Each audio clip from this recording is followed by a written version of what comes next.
नमस्कार दोस्तों, मेरा नाम मंगेश। फिर एक बार आप सभी लोगों का वर्ल्ड ऑफ स्कैरी स्टोरी पर स्वागत करता हूं।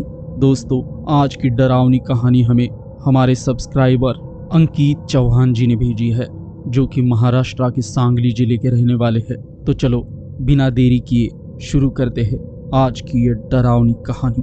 मेरा नाम रामू है और मैं पिछले 20 साल से ट्रक चला रहा हूँ। मेरी उम्र 50 की दहलीज पर पहुंच चुकी है, लेकिन दिल अभी भी जवान है। इस लंबी और थकाऊ जिंदगी में हर तरह के रास्ते, हर तरह के मौसम मैंने देखे हैं, लेकिन कुछ रातें ऐसी भी देखी है जो इंसान की रूह तक को हिला दे सकती है। ऐसी ही एक रात मैंने अनुभव की थी, जो मेरी जिंदगी का सबसे बड़ा डरावना अनुभव था। वैसे कहने को तो मेरी पूरी जिंदगी ट्रक चलाने में ही चली गई है, क्योंकि उम्र के 10 साल से ही मैं इस ट्रक के साथ ऐसे जुड़ा हूँ जैसे ये मेरी ज़िंदगी का अहम हिस्सा हो। मैं ये डरावना अनुभव आने से पहले सोचता था कि शायद मैं ज़िंदगी में ट्रक ना चलाऊं तो मैं कभी जी ही नहीं पाऊंगा, लेकिन उस डरावनी रात ने मेरी ये गलतफहमी दूर कर दी और उस डरावनी रात के बाद मैंने ट्रक चलाना छोड़ दिया है। हालांकि अब मैं एक सिक्योरिटी गार्ड का जॉब करता हूँ और ये जॉब ज्वाइन करने से पहले ही मैंने अपने मालिक से कहा था कि मैं रात के समय ड्यूटी नहीं कर पाऊंगा, क्योंकि उस दिन के बाद मुझे जैसे रातों से घिन होने लगी है। रात तो दूर, उस घटना के बाद कभी कभी दिन में भी मेरे मन में कुछ ऐसे ख्याल आ जाते हैं जिससे मुझे बेचैनी महसूस होने लगती है और डर मेरे सर पर कुछ इस तरह से सवार हो जाता है कि मुझे लगता है कि अभी इसी वक्त मेरी मौत हो जाएगी। और वही डरावनी घटना बार बार मेरे दिमाग में आने लगती है। वही सब होता हुआ बार बार मेरी आंखों के सामने आता है। वो रात मैं कभी भी नहीं भूल सकता। वैसे कहने के लिए तो वो रात भी एक आम रात की तरह ही थी। मैं और मेरा हेल्पर शंकर एक बड़ा सामान लेकर शहर से दूर जा रहे थे, क्योंकि हम एक ट्रांसपोर्ट कंपनी के लिए काम करते थे और हमें अक्सर ऐसे ऑर्डर आते थे जहां से बहुत लंबी दूरी तक सामान लेकर जाना पड़ता था। कई बार तो ये सफ़र लगातार हफ्तों तक चलता था, लेकिन वो सफ़र हमारा 2 दिन में ही पूरा होने वाला था। हम करीब रात के 7 बजे वो सामान लेकर दूसरे शहर की ओर बढ़ने लगे। सफ़र पर निकलने से पहले मैंने ट्रक की सारी चीज़ें चेक की, जैसे ब्रेक, हेडलाइट और इंजन ऑयल की भी चेकिंग की। मुझे सब ठीक लगा। उसके बाद ही हम आगे के सफ़र के लिए निकल पड़े। वैसे कहने के लिए तो वो अंधेरी रात थी, पर चांद की रोशनी में आसपास का इलाका साफ तरीके से दिखाई दे रहा था।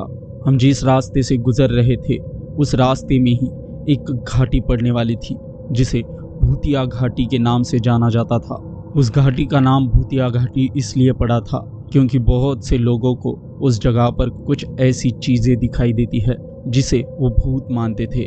हालांकि मुझे इन सारी चीज़ों पर विश्वास नहीं था, लेकिन मेरा हेल्पर जो शंकर था वो इन बातों पर विश्वास रखता था और वो हमेशा मुझे ऐसे ही अपने गांव की डरावनी कहानियां सुनाता था। वो ये कहानी सुनाते समय मुझे अक्सर कहता था कि ये सच्ची कहानियां हैं, पर मुझे लगता था कि ये कहानियां सिर्फ लोगों के मनोरंजन के लिए बनाई गई होंगी। वास्तव में इस दुनिया में भूत होते ही नहीं है। अब हर बार की तरह शंकर मुझे ऐसी ही भूतिया कहानी सुनाने लगा और इस बार वो उसी भूतिया घाटी की कहानी सुनाने लगा। वो कहता है कि एक बार एक ड्राइवर उस भूतिया घाटी से गुजर रहा था। तभी अचानक से उनके गाड़ी के सामने एक औरत और एक बच्ची आ जाती है और वो उस ड्राइवर को लिफ्ट मांगती है। ड्राइवर उस औरत की खूबसूरती को देखकर उसे मना नहीं कर पाता है और उसे अपने ट्रक में लिफ्ट देता है। बाद में बच्ची और औरत उस ट्रक में बैठकर उस ड्राइवर के साथ जाने लगते हैं। तभी रास्ते में कुछ ऐसा हो जाता है कि अगले दिन वो ट्रक खाई में पड़ा हुआ दिखाई देता है और उस ट्रक ड्राइवर की लाश पास ही के एक पेड़ पर मिलती है, जो कि बहुत ही बुरी हालत में पाई गई थी। ऐसा लग रहा था उसके सर में किसी ने हाथ डालकर उसका दिमाग खा लिया हो। ये कहानी सुनाते हुए शंकर के चेहरे पर एक अजीब सा डर दिख रहा था और ये कहानी सुनने के बाद मुझे बहुत हंसी आने लगी और मैं शंकर का मजाक उड़ाने लगा और उसे कह रहा था कि अरे शंकर, तुम कोई भी बकवास सुनकर मुझे सुनाते हो, और तुझे लगता है कि मैं तेरे इस बकवास पर विश्वास रख लूँगा और डर जाऊँगा। ऐसा नहीं होने वाला है। मैं नहीं डरूँगा, क्योंकि मुझे पता है इस दुनिया में भूत होते ही नहीं हैं। पर शंकर कहाँ मानने वाला था। वो मुझे और भी कहानियाँ सुनाने लगा, लेकिन मैंने शंकर की हर कहानी का जवाब हंसते हुए और मजाक उड़ाते हुए दिया। थोड़ी देर बाद शंकर की आंख लग गई और वो मेरे बगल में ही सो रहा था। अब रात के करीब 12 बज रहे थे और वो जगह भी आ गई थी जिसे भूतिया घाटी के नाम से जाना जाता था। लोग इसे इसलिए भी भूतिया घाटी कहते होंगे क्योंकि ये बहुत ही ज़्यादा डरावनी थी। इस घाटी में बहुत घना जंगल था और दूर दूर तक कोई गांव नहीं था। साथ में जंगली जानवरों का भी बहुत ज़्यादा खतरा था और उनके चिल्लाने की आवाज़ मानो जैसे कोई शैतान चिल्ला रहा हो। और रात के 8 बजे के बाद इस घाटी से कोई भी गाड़ी नहीं गुजरती, क्योंकि लोगों का मानना था कि रात के 8 बजे के बाद इस घाटी में एक लड़की और एक औरत घूमती है, जिनके बारे में लोग कहते हैं कि वो प्रेत आत्माओं के साथ साथ छलावा भी करती है।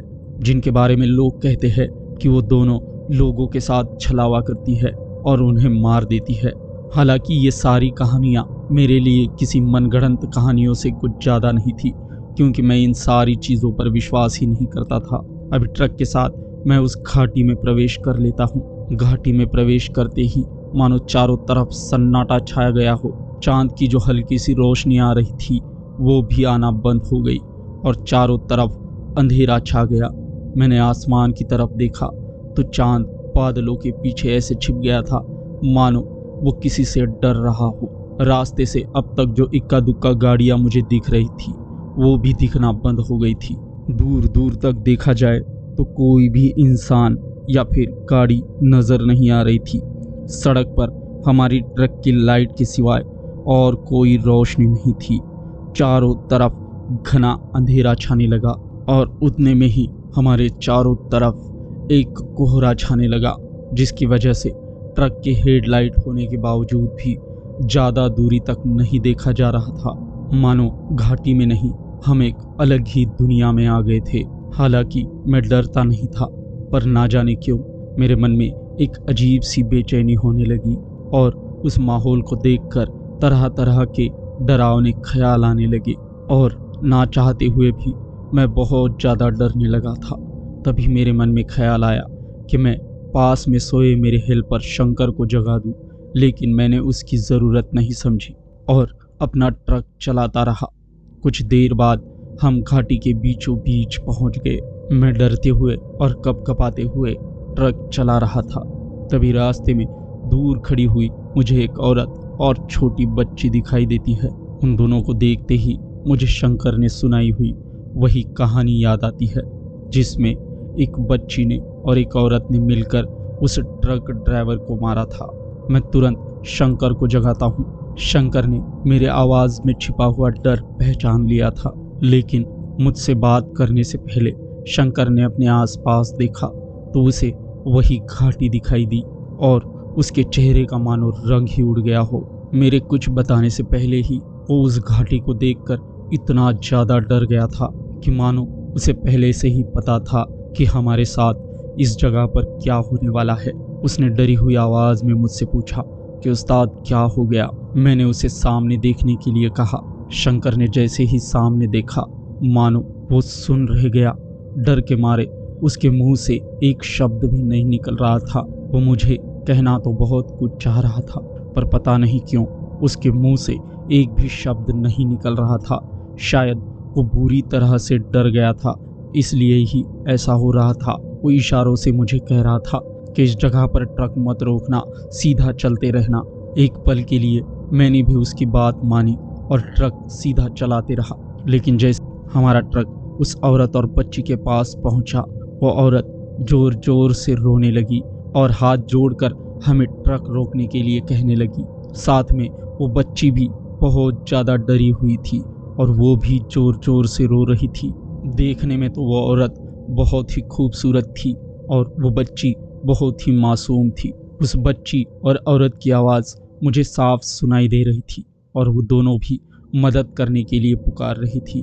उन दोनों को इस हालात में देखकर मेरे मन में दया आ गई और मैंने एक पल के लिए शंकर की तरफ देखा, लेकिन शंकर को जैसे पता था कि मैं वहाँ पर रुकने वाला हूँ, उसने मेरे कुछ कहने से पहले ही साफ तरीके से कह दिया कि यहाँ बिल्कुल भी गाड़ी मत रोकना। अगर यहाँ पर गाड़ी रोक दी तो समझो ये हमारी आखिरी रात होगी। अब मैंने शंकर की बात मान ली और ट्रक जिस स्पीड में था उसी स्पीड में चलाने लगा कि तभी मेरी नज़र उस छोटी बच्ची पर पड़ती है जो कि बहुत ज़्यादा रो रही थी, और उसे देखते ही फिर एक बार मेरे मन में दया आ जाती है। इस बार मैं शंकर से बिना पूछे और उसकी तरफ बिना देखे ही ट्रक को रोक देता हूँ, पर पता नहीं ये मुझसे इतना जल्दी क्यों हो जाता है, मानो ट्रक को मैंने नहीं किसी और ने रोका हो। लेकिन ट्रक जैसे ही रुकता है शंकर का चेहरा पूरी तरह से सफ़ेद हो जाता है। वो डर के मारे मुझे बोल रहा था कि यहाँ से नीचे उतरने की बिल्कुल भी भूल मत करना, ये कोई इंसान नहीं है, ये छलावा है। लेकिन मैंने शंकर की बात को मुस्कुराते हुए टाल दिया और ट्रक का दरवाज़ा खोलकर नीचे उतर गया। मैं जब उस औरत के पास पहुंचा तो पता नहीं क्यों वो बच्ची सीधा आकर मुझसे लिपट गई। उस बच्ची की उम्र 5 से 6 साल होगी। वो मुझसे लिपट कर ज़ोर ज़ोर से रोने लगी और कहने लगी कि अंकल प्लीज़ हमें बचाओ। तभी मैं उस औरत को देखता हूँ जो कि दिखने में बहुत ही ज़्यादा सुंदर थी और ऐसा लग रहा था कि मानो वो किसी परेशानी में हो। मैंने उस औरत से पूछा कि इतने रात गए तुम इस सुनसान इलाके में क्या कर रही हो। तभी वो औरत अपनी कहानी सुनाने लगती है। वो मुझसे कहती है कि मैं और मेरी बेटी इस रास्ते से गुजर रहे थे, पर तभी अचानक से हमारी गाड़ी के ब्रेक फेल हो गए और गाड़ी से मेरा कंट्रोल छूट गया। हमारी गाड़ी एक गहरी खाई में गिरने लगी, लेकिन समय रहते मैं अपनी बेटी को लेकर गाड़ी से कूद गई और हमने हमारी जान बचा ली। हालांकि कोई भी ऐसी कहानी सुनेगा तो विश्वास नहीं कर पाएगा, क्योंकि चलती गाड़ी से इंसान खुद तो कूद सकता है, लेकिन कोई अपनी 6 साल की लड़की को लेकर कैसे कूद सकता है। लेकिन पता नहीं उस वक्त मुझे ऐसा क्या हो गया था कि मैंने उस औरत की बातों पर विश्वास कर लिया। मैंने उस बच्ची को उठाते हुए उस औरत को दिलासा दिया कि घबराओ मत, अब हम आए हैं, हम आप दोनों को सुरक्षित जगह तक पहुंचा देंगे। ये सुनकर वो बच्ची बहुत खुश हो गई और उस औरत के चेहरे पे भी एक अजीब सी मुस्कान आ गई। लेकिन उस मुस्कान के पीछे की सच्चाई मैं तो समझ नहीं पाया था। जब पीछे मुड़कर मैंने ट्रक में बैठे शंकर की तरफ देखा तो मानो उसने आने वाले खतरे को पहचान लिया था। वो अब भी मुझे ट्रक में बैठे इशारे कर रहा था कि उन दोनों को अपने ट्रक में बिल्कुल भी मत बिठाना।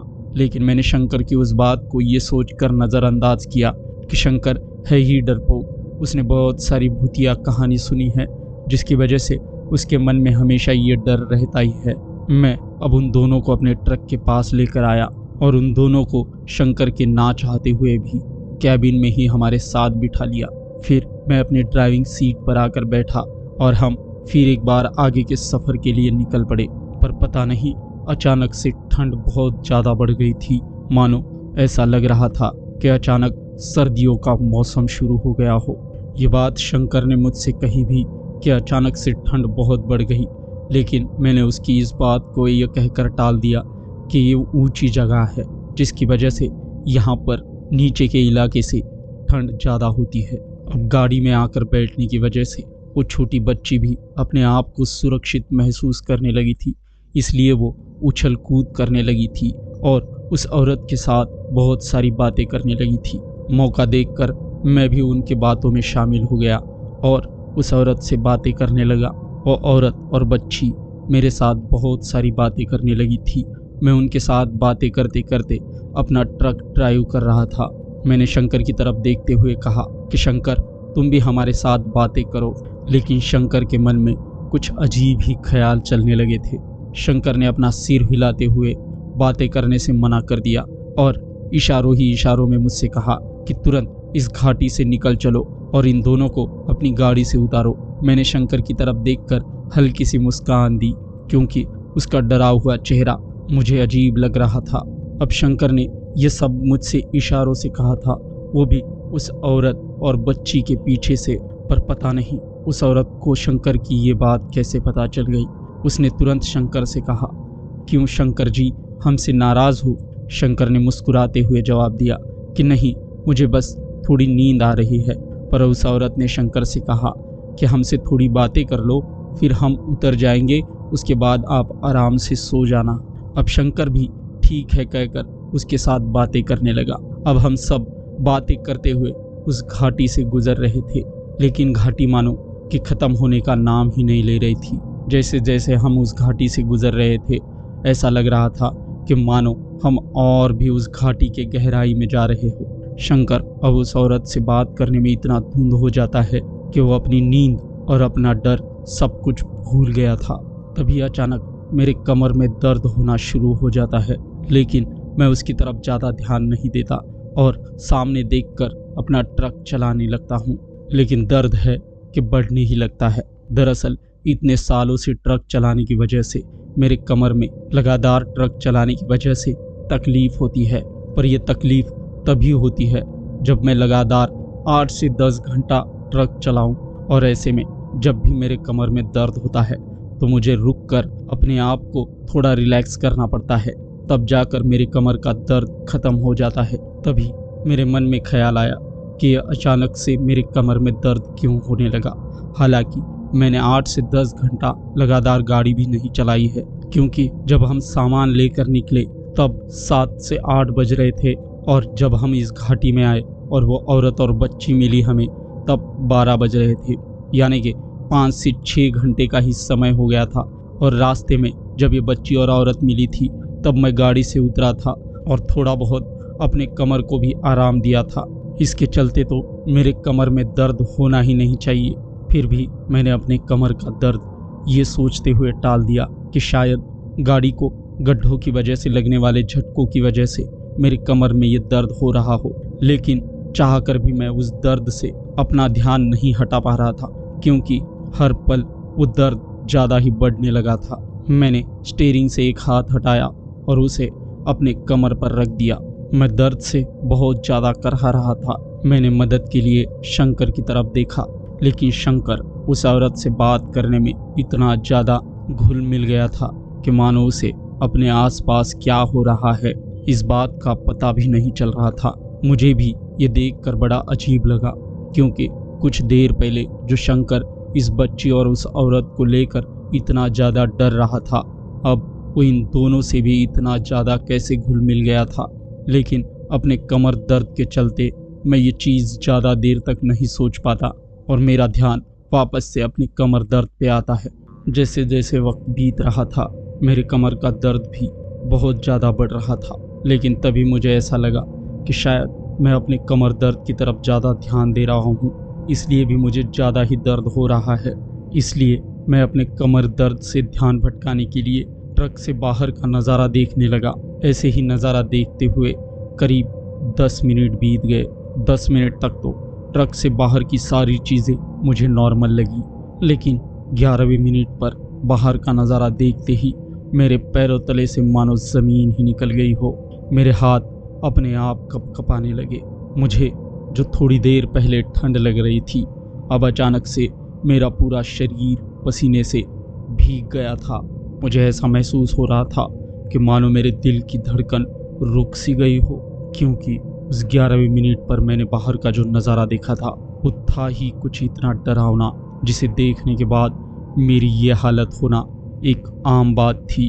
क्योंकि लगातार 10 मिनट तक मैं बाहर जिन चीज़ों को देख रहा था, मैंने 11वें मिनट पर भी उन्हीं चीज़ों को वापस देखा। और जैसे जैसे मैं आगे बढ़ रहा था, बार बार मुझे वही चीज़ें दिखाई देने लगी थी।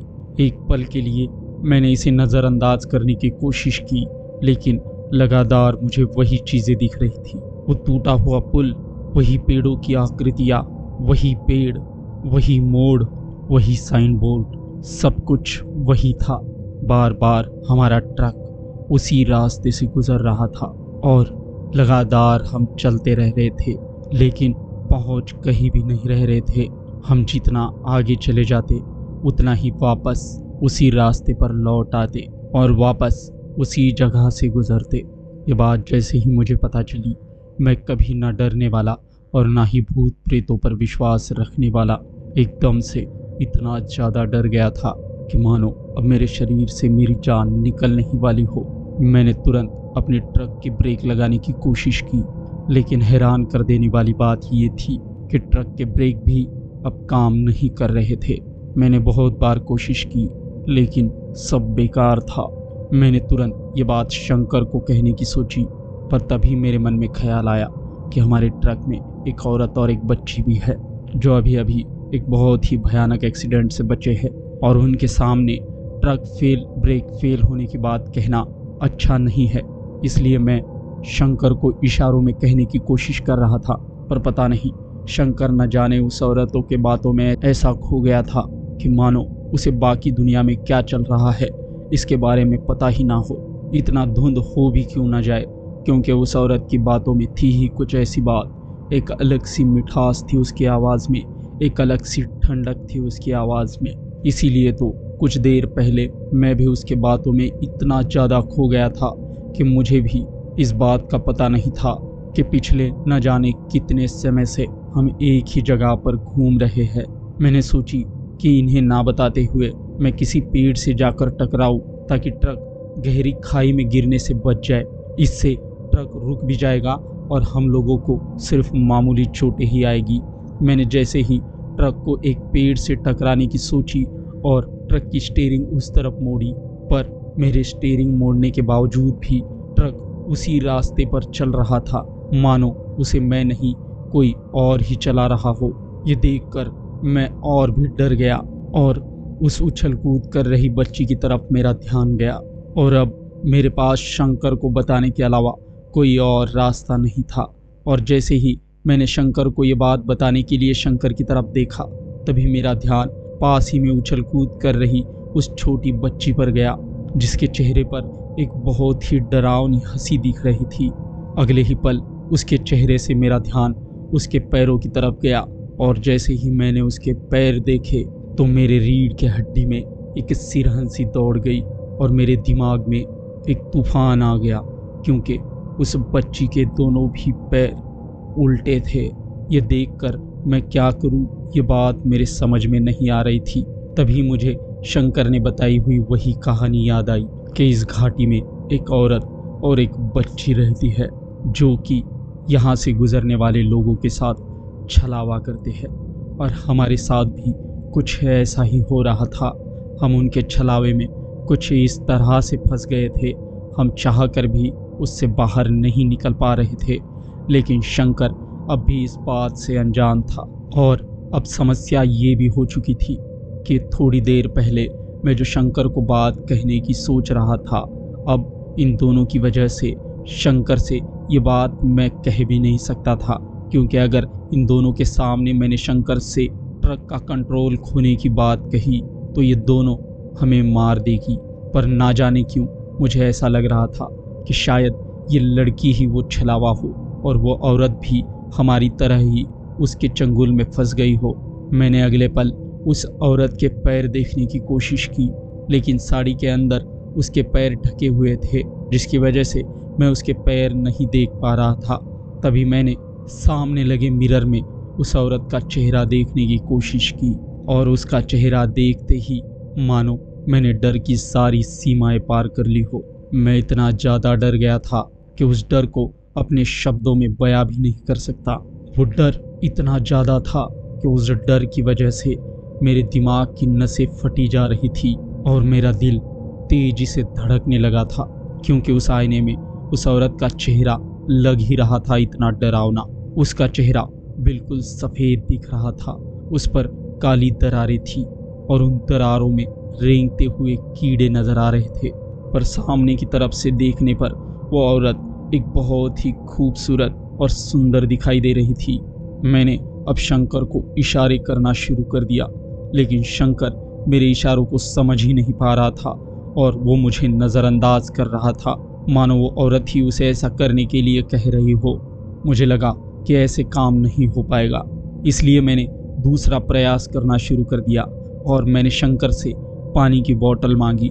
लेकिन शंकर को आवाज़ देने से पहले ही उस औरत ने अपने हाथों में पानी की बोतल उठाकर मेरी तरफ कर दी, जिससे मैं समझ गया कि ये औरत कोई साधारण औरत नहीं है और इनसे बच पाना भी कोई मामूली बात नहीं है। लेकिन मुझे किसी भी तरह से शंकर को ये बात बतानी थी, पर शंकर पूरी तरह से उसकी बातों में खो गया था। अब मैंने एक और प्रयास करना शुरू किया ताकि मैं किसी भी हाल में शंकर को होश में ला सकूं। तभी मुझे याद आया कि हमारे सर पर एक लकड़ी का डंडा लटकाया हुआ रहता है। मैं उस बच्ची की नज़र से छिपते हुए उस डंडे के पास अपने हाथ को लेकर गया और उस डंडे को धीरे से उतार कर उस औरत के पीछे से डंडे से शंकर को एक घूसा दिया। लेकिन शंकर को उस डंडे का एहसास नहीं हुआ। मैंने और 2-4 बार प्रयास किया लेकिन शंकर पर इसका कोई भी असर नहीं हो रहा था। लेकिन इस बार मैंने उस डंडे से बड़ी जोर से शंकर को घूसा मारा। तब अचानक से शंकर को होश आया। मानो इतनी देर से वो सो रहा था, उसे कुछ समझ में नहीं आ रहा था। मानो ऐसा लग रहा था मानो शंकर के आंखों के सामने अचानक से उजाला हो गया हो। मैंने शंकर को इशारे में कहा कि कुछ भी मत बोलो, चुपचाप बैठे रहो। शंकर ने बिल्कुल वैसे ही किया। वो चुपचाप उसी जगह पर बैठा रहा। वो औरत अब भी उससे बातें कर रही थी और शंकर उसे हाँ या ना में डरते हुए जवाब दे रहा था। फिर मैंने धीरे से शंकर की तरफ देखकर उस बच्ची के पैरों को देखने का इशारा किया। शंकर ने बिल्कुल वैसे ही अपनी गर्दन बिना हिलाए सिर्फ आंखों की हलचल करके उस बच्ची के पैरों की तरफ देखा और देखते ही वो दंग रह गया। उसके चेहरे का मानो रंग ही उड़ गया था और उसका सारा शरीर ढीला पड़ गया था। लेकिन शंकर चाहकर भी कुछ नहीं बोल पाया। वो चुपचाप वैसे ही बैठता रहा और उस औरत से हाँ या ना में बातें करता रहा।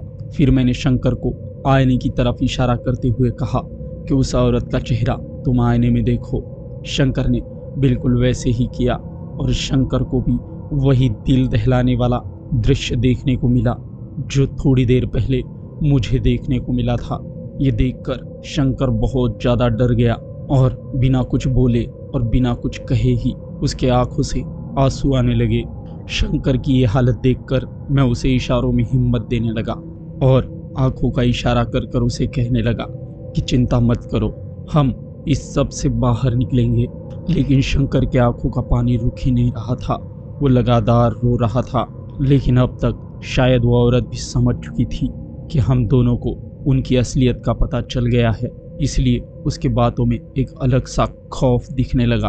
वो बार बार अपनी बच्ची से भूख लगी क्या यह पूछ रही थी और उसकी बच्ची भी खाने का नाम सुनकर बहुत ज़्यादा खुश होने लगी थी। लेकिन पता नहीं अचानक से शंकर को क्या हो गया। वो जोर जोर से हनुमान चालीसा का पाठ पढ़ने लगा जिससे उस औरत और बच्ची को बहुत ज़्यादा तकलीफ हो रही थी। मानो शंकर के द्वारा पढ़ी जाने वाली हनुमान चालीसा की वजह से उन दोनों के कानों में तेज दर्द हो रहा हो। उन दोनों ने अपने कान कसकर पकड़ लिए और शंकर से बार बार हनुमान चालीसा ना पढ़ने के लिए कह रहे थे। लेकिन शंकर और तेजी से हनुमान चालीसा का पाठ करने लगा था। हनुमान चालीसा पढ़ते पढ़ते वो मुझसे कह रहा था कि आप जल्दी से ट्रक से कूद जाओ। लेकिन मेरा मन शंकर को छोड़कर कूदने का बिल्कुल भी नहीं कर रहा था, क्योंकि हो ना हो वो मेरी वजह से ही इस हालात में फंस गया है। इसलिए मैंने शंकर से कहा कि तुम कूद जाओ, मैं बाद में कूदता हूँ। हम दोनों में एक दूसरे को कूदने को लेकर बहस होने लगी और इस बहस में शंकर ने हनुमान चालीसा का पाठ पढ़ना बंद किया था।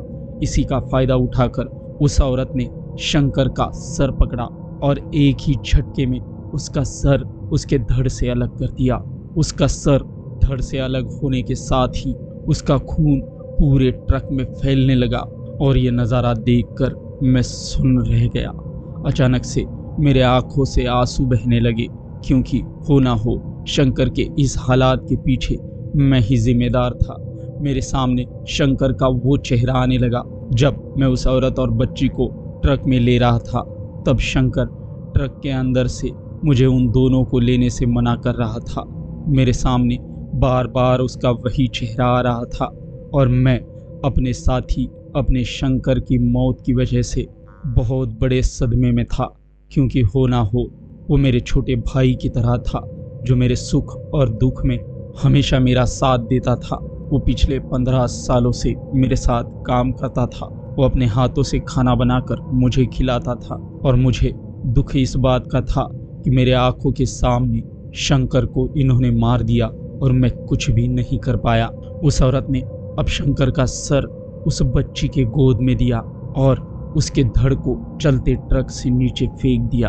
अब वो बच्ची शंकर के सर में हाथ डालकर उसके दिमाग को खाने लगी थी और वह औरत अजीब सी हंसी के साथ अपनी बच्ची को खाना खाते हुए देखकर खुश हो रही थी।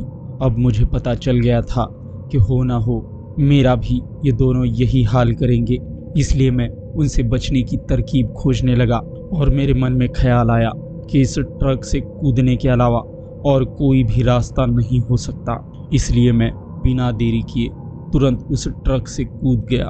वो ट्रक बिल्कुल वैसे ही चल रहा था मानो उसे कोई चला रहा हो। गिरते समय मेरी कमर में थोड़ी चोट आ गई थी, लेकिन फिर भी लड़खड़ाते हुए मैं खड़ा हो गया। मुझे अब भी उस औरत और बच्ची की डरावनी हंसी की आवाज़ें आ रही थी। तभी मुझे शंकर ने बताई हुई एक कहानी याद आती है, जिसमें शंकर ने बताया था कि जब भी छलावे के साथ सामना हो तो छलावे के चंगुल से बचने के लिए जहाँ तुम खड़े हो वहाँ पर अपनी पेशाब से एक गोल बनाओ और उस गोल के बीचों बीच आप खड़े हो जाओ और तब तक खड़े हो जाओ कि जब तक आप अपने आप को सुरक्षित महसूस ना करो। मैंने बिल्कुल अगले पल वैसे ही किया। मैंने अपने आसपास पेशाब से एक गोल बनाया और उसके बीचों बीच खड़ा हो गया। करीब 1 से 2 मिनट के बाद अचानक से मैंने आसमान की तरफ देखा तो मैंने देखा कि बादल अब छट चुके थे। थोड़ी देर पहले मेरे आंखों के सामने जो घना कोहरा था वो अब छटने लगा था। आसमान में काले बादल भी जा चुके थे और सूरज की रोशनी से आसमान और उस पहाड़ी में छाया हुआ अंधेरा भी जा चुका था। अब करीब शायद सुबह के 5 से 5:30 बजे का समय चल रहा हो। मुझे ऐसे लगा मानो बीच रात से अचानक से सुबह हो गई हो, पर अब भी वो सड़क खाली थी। वहाँ पर कोई भी गाड़ी या फिर इंसान दिखाई नहीं दे रहा था, लेकिन मैं उसी जगह पर रुके मदद का इंतज़ार नहीं कर सकता था, क्योंकि मेरे साथ जो घटना घटी है उसके बाद उस जगह पर एक पल के लिए भी रुकने का मेरा मन नहीं कर रहा था। इसलिए मैं पूरी ताकत और पूरी रफ्तार के साथ उस रास्ते से दौड़ने लगा और जल्द से जल्द उस घाटी से बाहर निकलने की सोच रहा था। लेकिन अब भी बीच घाटी में झाड़ियों के पीछे से मुझे उन दोनों के हंसने की आवाज़ें सुनाई दे रही थी। मैंने जोर जोर से हनुमान चालीसा का पाठ करना शुरू कर दिया और अपने भगवानों को याद करते हुए दौड़ने लगा। करीब 40 मिनट दौड़ने के बाद मैं उस घाटी से बाहर आ जाता हूँ। उस घाटी के ख़त्म होते ही वहाँ पर एक हनुमान जी का मंदिर था। मैं तुरंत उस मंदिर के पास जाता हूँ और उस मंदिर की सीढ़ियों पर जाकर बैठता हूँ। मैं बहुत ही डरा हुआ था, मेरे हाथ पैर कँपा रहे थे।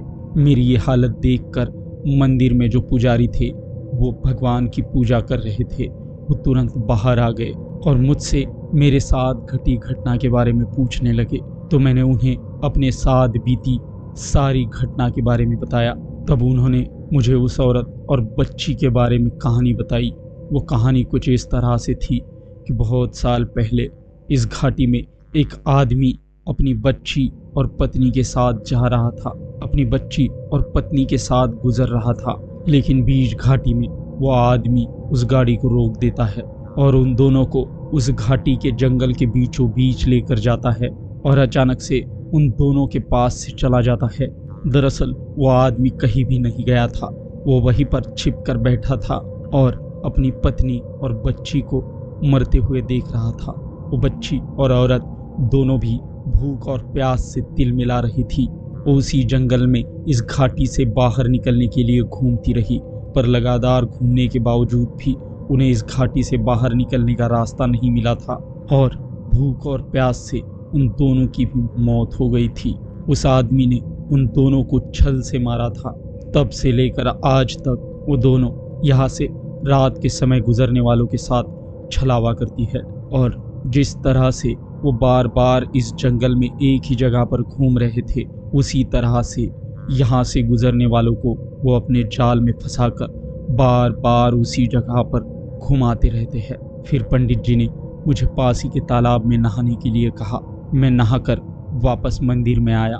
पंडित जी ने मेरे हाथों से भगवान की पूजा कराई और पूजा करने के बाद मुझसे ये कहा कि तुम बड़े खुशनसीब आदमी हो, क्योंकि आज तक उन दोनों के चंगुल से बचकर कोई भी बाहर नहीं आया है, लेकिन तुम एक अकेले ऐसे इंसान हो जो उन दोनों से बचकर बाहर आ गए हो। सच में दोस्तों, अगर मुझे कमर की तकलीफ ना होती तो शायद मैं कभी भी नहीं बच पाता, और पता नहीं ऐसे ही उस घाटी में कितने दिनों और कितने महीनों तक घूमता रहता।